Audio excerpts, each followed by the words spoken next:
السلام عليكم ورحمة الله وبركاته. أهلا بكم.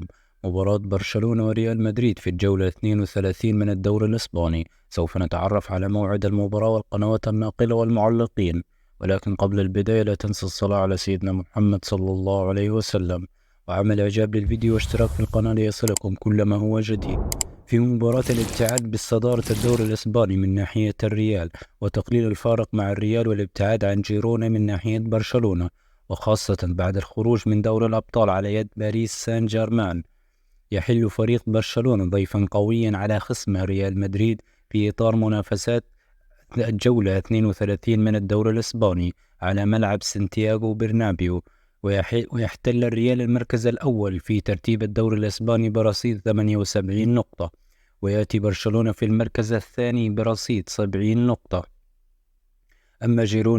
أما جيرونا الذي يأتي خلف برشلونة في المركز الثالث ب65 نقطة.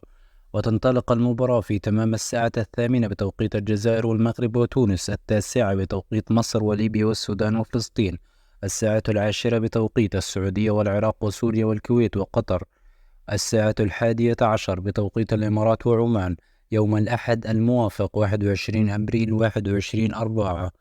وتذاع المباراة على قناة بي إن سبورت الناقل الحصري للبطولة بتعليق علي محمد علي.